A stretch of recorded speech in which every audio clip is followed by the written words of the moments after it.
Spooky, spooky, spooky, spooky, spooky, spooky, spooky, spooky. Hello, and welcome back to the Film Custodian Show.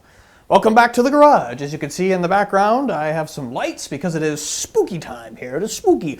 It is October. We're getting towards Halloween, so I put up some lights in the background. Got like an orange tint going on. Got an orange t-shirt on. Now it's getting colder, so now it's cold here in the garage, whereas before it was hot in the garage. But you don't want to hear about me. You want to hear about The Rings of Power, Episode 8, the finale. Is it good? Is it not good? Is the show saved by the finale? Spoilers! If you don't want to be spoiled, don't continue. If you want to go off and watch this show and not be spoiled, then yeah, I suggest that you leave now, because there's going to be lots of spoilers going forward. So if you don't want to be spoiled, then get out now, and then come back when you're done to hear all of my rantings about this entity, this content that exists, because it is not a show. It is just filler. It is just content. Eeyore is definitely Gandalf. You can't tell me he's not Gandalf. So the witches 3, they turned out to be nothing important at all. We don't know where they're from. We don't know. All we know is that we were looking for you, Sauron. Now this is them, of course, approaching Eeyore, who's actually Gandalf. But you find out by the end through the not so clever saying of the line, well, just always follow your nose. Screw you guys, man. These two guys that made this entire thing, that wrote it, that were the creators of it, they didn't direct it, I don't believe. That's this other guy. This guy. All these people need to be fired. So many questions, like, why didn't they... There's the thing, is that Amazon Studios, or, you know, whoever over there is making all these Amazon shows, has made some good shows, right? The Boys is good. It can get pretty heavy-handed politically wise a lot, but other than that, it's a good show. What about Reacher? I did a review of Reacher. It's not out yet. It's coming out soon. That was a good show. And what about Carnival Row? Carnival Row. I don't know if anybody saw this, but I mean, Orlando Bloom. I mean, so here's the premise. So imagine Middle Earth, but in the Victorian age, right? So Middle Earth has advanced. You know, the Industrial Revolution has come in, taken over, and now you get into sort of like World War I era type of things. So, you know, you have fairies, you have centaurs, you have a murder mystery going on. It's like you've got a Sherlockian type of mystery. You've got even some Cthulhu type of stuff going on with some monsters. Orlando Bloom gives a really good performance. I think this is his best performance. Yes, of course, Legolas will always be his best character in my mind, but it is a supporting role, which is what Orlando Bloom is really good at. When he is the main character, which he was in Kingdom of Heaven, that was where he kind of fell off a little bit. It was a good movie, but he really shouldn't have been the lead in that. But he's great in this. Why didn't Amazon put all their time and money into Carnival Row? Well, that's because it is new. It is not a popular IP. Again, if you take the title of The Lord of the Rings of Power, out of this adaptation, it is simply not Lord of the Rings. It is just another generic fantasy. And it's 8 episodes of 70 minutes long. Nothing happens of consequence. So let's just go through this. Why not? So, the big reveal! Halbrand is Sauron, which I've been saying for a couple of reviews now that was going to happen. Halbrand is Sauron. Surprise, surprise, not surprised. And the reveal was just really, really lacking. It was just really, really boring, like everything else in this show. So what ended up happening was Galadriel sort of begins to, question him. That's the thing, is that so Celebrimbor, finally, they're going to bring in some Rings of Power. They're like, because this all goes back to Mithril. So they're like, well, the Mithril, we can't do the Mithril. You know, Durin, his father is back in Khazad-dûm, is like, we're not going to do the Mithril. We can't do it. We're not going to do it. You suck, Durin, whatever. You're a terrible son, whatever. And then they go back to the elves, and they're like, well, we can't do it. I've failed. And they're like, well, maybe if we take, because they still have a little bit of mithril. And they're like, well, if we take that and we concentrate the power into like a crown or something round, right? And eventually they start to run out of time. They're like, well, rings, I'll put it in rings. And Halbrand is there, immediately jumps in, rings? Yeah, let's do some ring stuff. And, the entire time, Galadriel's just shooting daggers at him, right? She's just...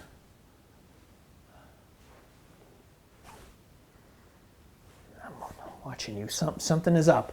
And then she asks, some random elf comes up with even shorter hair. What is with the elves and short hair?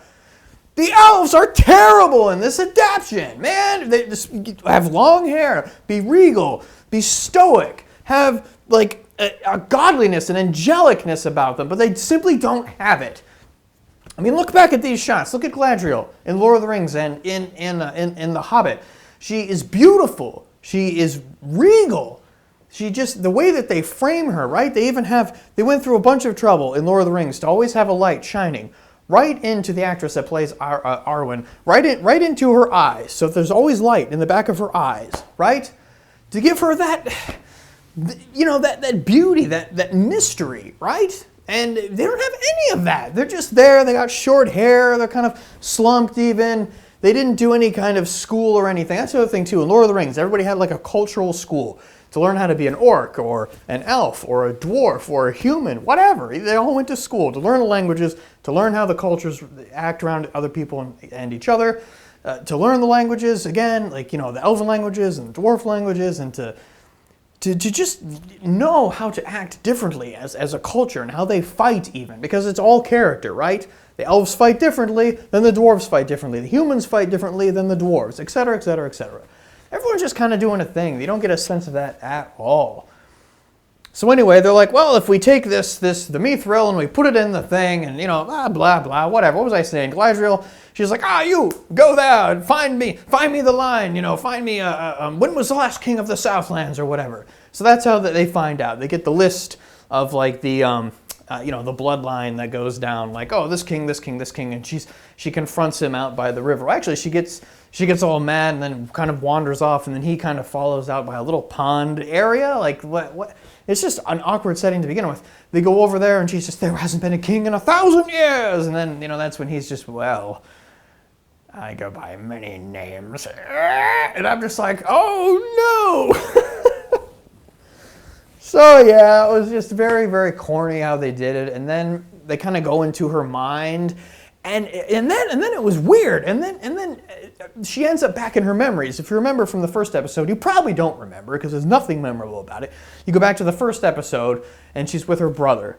So they kind of do a thing where she's in her mind, and she's sitting next to her brother, and the brother is just like, is Sauron now. Sauron is now talking through her brother, trying to kind of seduce her to join his side, and it's like, this is her brother. This just got really weird. What are you doing? This isn't Star Wars. This isn't House of the Dragon. They're not Targaryens, okay? Yeah, and so it's all join me, do this to that. They look at the reflection in the water. It's both their silhouettes, like, we can rule. And then they, steal some dialogue out of Lord of the Rings, which every time they do that, they take a piece of dialogue, like at the end, Eeyore is shown to be Gandalf, and he's basically just, well, when you don't know the way, always follow your nose. And he doesn't sound like, he sounds just more like, well, I don't know, always follow your nose. Meh. So anyway, they make the rings of power. And at the end, Elrond kind of figures it out, rushes back in, but the rings are there, and then all the elves, Celebrimbor, Galadriel, Elrond, they're all staring at the rings, looking at them, and they're seduced by the power, I guess. So, following Galadriel's journey from she wants revenge to then she wants redemption, she mentions in Numenor to Halbrand, that's never brought up again. Now it's just, well, I don't want to tell everybody that he came back, that Sauron came back, and it's all my fault. So they just kind of roll with it. Let's make the rings. We'll keep it a secret that Halbrand is Sauron. And it's like, why? And then the very end shot, to end this Halbrand nonsense, he's got a cloak on and he walks up, and it's just a very green screen looking scene. It's very fake. Looks off, he sees Mordor, kind of, has that smile, and then kind of walks off. And it's like, dude, as of right now, Mordor wasn't even your plan. It wasn't your plan, but now you've just decided, lava, that's great. That'll be my plan. That's where I'm going to go, and that'll be the kingdom of that. It wasn't even his plan at this point, as far as we know, right? It was just the guy that he stabbed down and turned the key, so to speak, with that sword, stabbed it in there, turned a whole bunch of cylinders, who knows, thousands of miles away. Different things popped out. The dam opened up. Water came down. Instant Mordor. Like I said, and I do like to give credit when I can. I like to point out things that I like. And I did like when I don't like how they created Mordor, but I like how it looked, right? The CGI was pretty good. Okay. But who cares, right? So real quick, I'm going to name off everything that I liked about this entire show, like full summary. Just to kind of get that out of the way, what I liked about the Rings of Power. Here is what I liked. Okay, so I thought some of the armor was pretty cool. Galadriel's body armor at the beginning, I thought that was pretty cool. The Númenóreans, I thought they were the most well thought out culture in this entire show. Everything from the architecture to their armor to the music itself, because the music was just really bad and generic, just very generic, and it's epic, and it was really disappointing. But there was the theme of Númenor was really good. So Númenóreans, all that was really well put together, except for when they, magically became horse lords, which was never mentioned anywhere. You see one shot of Galadriel and Elendil riding on horses on the beach. But so what? So they ride horses. It's medieval times. Of course they're going to ride horses, but there was no indication. There was not at any time did they show, the army training on horseback or whatnot. Instead, they're the lords of the sea, right? They're on the ships. The sea is always right. The sea is always right. To Middle Earth, the sea is always right. And it's like, yeah, well, okay, so you are that's great. But then they don't use the ships at all except to go from A to B. They could have brought that in, right? Like have some kind of sea battle or something, but they didn't do any of that. Instead, we're going to ride our horses in, yeehaw! And it's like, you're not Rohan. Like how Rohan really they really, really took it home that the horses are a part of Rohan in the Lord of the Rings. It's in the architecture. It's like it's on their flag. Same thing in like House of the Dragon, where you have the dragons themselves. There's dragon carvings everywhere. They're holding the candles because it's like the dragons are like, that's their whole thing. So yeah, that was confusing. So what? I like Galadriel's armor, and I like the Númenóreans. Just like, again, this is all superficial stuff. And then some CGI, I guess. Like there's you could use as like a background in your computer the Balrog fighting the elf that eventually they clash and all their power goes into this tree which goes down into the roots that creates Mithril, which was really, really stupid. So that happened, but again, that was a cool shot. And then of course the creation of Mordor was really stupid, but it looked kind of cool, I guess. And there was a cool explosion in there somewhere, which, and that's it. That's it. I don't like anything else. None of the characters are interesting. I did like Arondir for a little while. I was like, oh, okay. He's suspicious. He's trying to figure out the mystery at the beginning of the show. Something is going on. There's like disease and corruption around. And then he gets captured. Like, okay, and he gets captured. Maybe something happened. No, and then he's just, you know what? You go back to the village and tell them that they better surrender or, we're going to come and kill them all. Yeah, Adair went nowhere. I think they're trying to set up like a civil war in Mordor, Adair versus Sauron. Because Sauron's going to come in and be like, I'm Sauron. And Adair's going to be like, well, I killed you. You can't be Sauron. You're a Halbrand, man. And Halbrand's going to be like, well, I tried to be good. I tried to be a farmer. Didn't work out. So I'm going to be Sauron now. And I created some rings of power. I don't know why Sauron is starting to sound like Matthew McConaughey. I tried to be a farmer there. I was working in the fields.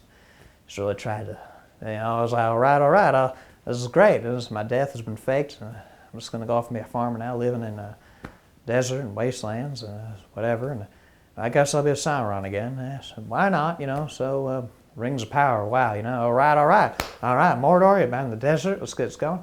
And then, anyway, so then Adair and him are going to battle it out or something dumb. I don't know. I don't care. All right, so what else happened? What else? In this final episode, it's not even worth bringing up. Like, okay, so the big points. Halbrand is Sauron.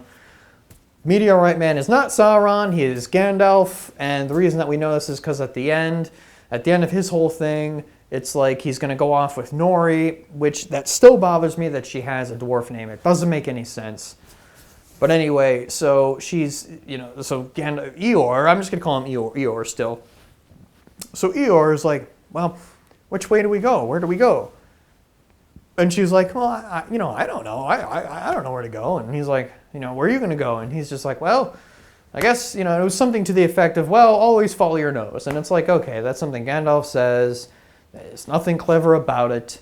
It's just really bad. And I just yelled at the screen in that moment. I was like, are you kidding me? But all right, so again, what ended up happening was, you had the Harfoots. So you had the annoying Harfoots, and you had the one Harfoot obsessed with the stars.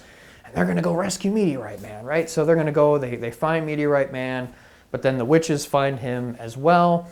And, he's just, oh, who are you? I don't know what's going on. And they're like, oh, Master Sauron, we're here to serve you. And you have this music, whispering and all this stuff. And it's like, okay, but so you're witches, I guess it doesn't really matter, whatever. The point, so in the end, the Harfoots and them kind of battle it out in a very, very boring way. I mean, even the action is slow, man. The action is slow. So there's the one witch, she has like the staff thing that, it looks like the Eye of Sauron or clever foreshadowing. And she's kind of going, like twisting in it, kind of slowly, like this slowly, turning it, and like throwing magic around or whatever, and then finally Gandalf is just, no, I am good, and takes the staff and like shoves it on the ground and does a magic thing, and then all the witches turn into basically ring wraiths, but just like female versions of ring wraiths or something, and then they disappear and whatever. So that's the end of that story. The Harfoots in this whole thing literally are going from A to B. It's like, oh, well, they do that. They migrate. Yeah, well, it wasn't an interesting story at all. The only reason the Harfoots are there is so that they can meet up, so Meteorite Man can land where they are, so that they can introduce Gandalf 7 episodes later. In the meantime, nothing happens. Nothing happens of consequence. Again, the witches kind of show up, they leave, whatever. Again, nothing is resolved with Galadriel. Now, they did reveal who Sauron is at the end of this. I was wrong.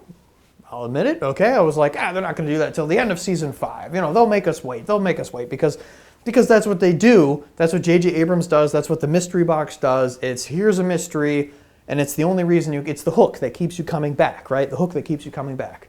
It's like, oh, you want to know this mystery, don't you? You want to know who Sauron is?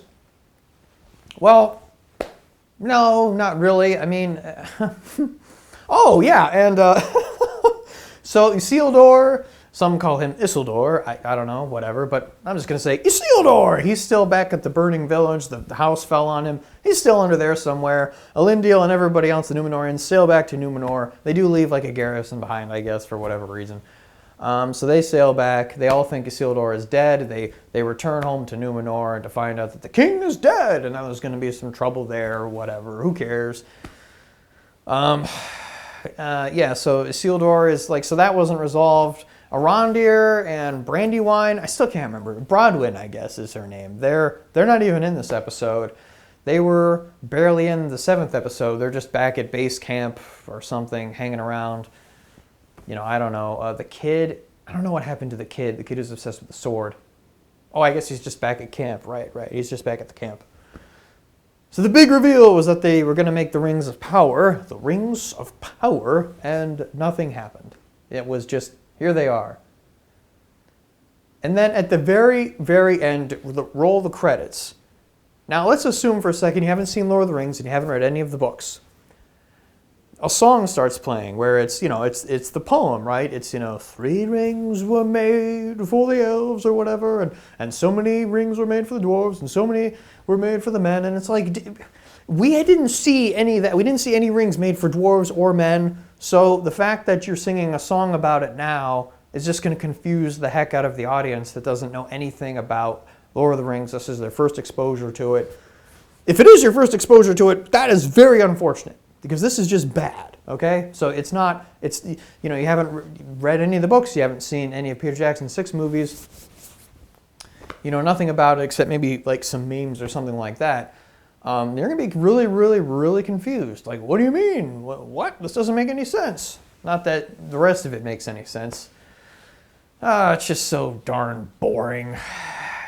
So to sort of summarize, really, again, the entire season from episode 1 all the way to episode 8, and just a kind of a full overview of thoughts that I have about this, is that with so little material, you're dealing with, they have the Lord of the Rings and the Hobbit to deal with. They don't have the rights to the Silmarillion or any of the other books or stories and whatnot, any of the other lore. With so little material to work with, just, what's in there, what's mentioned, and then especially the appendices, Return of the King is where the good chunk of stuff comes from, is that why make this show at all? This show should never have been made, because there really isn't anything there. And because of that, you kind of just have to, obviously you have to make stuff up, you have to come up with different ideas and different things, and look, I've said this before, is that when you're adapting a source material, I don't really have too much of a problem if you don't follow it exactly, right? It's not like you have Pride and like they've done that before. They've made video versions for for TV of Pride and Prejudice and stuff, where it's just word for word, action by action, what they're doing in the novel, and they're just standing around or sitting around and they're talking for 4 hours because it's word for word, right? In a direct adaptation of a book, if you're trying to make something cinematic, if you're trying to make a movie or a TV show, it just doesn't work. It can't work. It doesn't translate. Which is why, why Tolkien said, hey, you can't film this. So he left the rights up for grabs at the time, because he's like, hey, you can't film this. This is unfilmable. So Peter Jackson filmed it, but yeah, he had to cut certain things out. He cut out Tom Bombadil. They cut out a couple, different things, or they moved scenes around, or they gave lines to other characters that didn't actually say it. And again, I've read The Hobbit, I've read The Fellowship of the Ring, I haven't read Two Towers, Return of the King, or The Silmarillion, but I have a decent knowledge of the lore and the story. Obviously, I'm a huge fan of the films and stuff. So, and having read The Fellowship, and I look back at the films, Peter Jackson's movies now, and I'm like, wow, everything they took out. Everything, Peter Jackson and Fran and Philip, the writers of this thing, that they took out to concentrate solely on Frodo and the Ring as the straight through line. The straight through line, that was great. Their adaptation is great. Those movies are masterpieces. They just made it straight. They didn't diverge. They didn't go off on side stories that did not involve Frodo and the Ring. This had no clear story at all. They tried to make Galadriel the center of it with her revenge plot, and her plot to, her story, if you will, to find Sauron, where is he? But it's not even, it's like she believes that this evil is out there, but nobody believes her, but she kind of has to convince everybody. And then it turns out that she was with Sauron all along, and it just doesn't work. It could have worked probably if there were competent writers. But again, even if, like I'm saying, if they put in all their new stuff and it didn't follow hardly any of the lore, besides just the superficial stuff, like the maps and what characters look like, descriptions of characters and whatnot, but they didn't follow anything else. But they came up with a really great story. They had a really great show, and it was well done and put together. Like, more people would like it, unless you're a book purist, which a lot of people that are bigger fans of the books, they don't like Peter Jackson's movies. Okay, they would rather stick with the books, right? They're book purists. That's fine. That's fine. And, not everybody likes the Lord of the Rings to begin with. Whatever, that's fine. This particular show, like myself, a lot of people don't like it. But because it's just bad. But I probably would have liked it if it was really good. If it was really good, I wouldn't care that it was, a step-by-step adaptation. I wouldn't really care. I wouldn't. But the fact that they tried to do that, they tried to stay, but here's the thing, even if you're not going to follow the lore beat by beat, then you need to at least carry the spirit of those books with you, or that source material with you. So in Lord of the Rings, in those movies, when they weren't following, beat for beat the books and what was going on there, they were still maintaining the spirit of the books. They were still maintaining the themes that were in the books. Tolkien was a Catholic, right? You have Christian themes in there, right? And they were keeping those themes all the way through. And this TV show doesn't have any of that. It's like there's no religious undertones at all. There's no real themes. They talk about you have to touch the darkness in order to see the light or whatever, and there's a lot of conflicting things about evil and good, and it's just really confusing because I don't think the writers had any idea what they were doing. They thought they were making some kind of masterpiece, which again is why when the criticism finally comes back to them, they're just, oh, well, the fans are evil, the fans are racist, the fans, they don't know what they're talking about, they're idiots. There's just no oversight in Hollywood anymore, I think. There was, I have been an advocate for the writer-director. So the guy writes it, you direct it, it's your vision completely, and you don't have studio interference. You don't have the suits coming around just waving money and then giving you a dumb note like, oh, well, don't put that in there, don't put that in there. But it seems we've overcorrected because now everybody in Hollywood is just doing whatever the hell they want, and it's crap. It's a wasteland right now. Everything is, you're lucky if it's mediocre. Something like Maverick happening or The Batman, those are miracles because those are fantastic. Andor is a fantastic Star Wars show. That's great, and so it's a miracle that these things are happening. But so those, it's arguable that those most likely had somebody else, because filmmaking is a team effort, right? So somebody was there giving them notes saying, okay, you shouldn't do this, you should cut this out, blah, blah, blah. These guys on Lord of the Rings of Power, they didn't have any oversight at all. They couldn't have, because there would be so many people there, and there's a lot of people that left. Brian Cogman was one of the guys on Game of Thrones, one of the writers and whatnot, and he left early on, or he was forced out. So everybody competent left. You're left with these two guys that just, our writing is magnificent. We're so awesome. We're the best.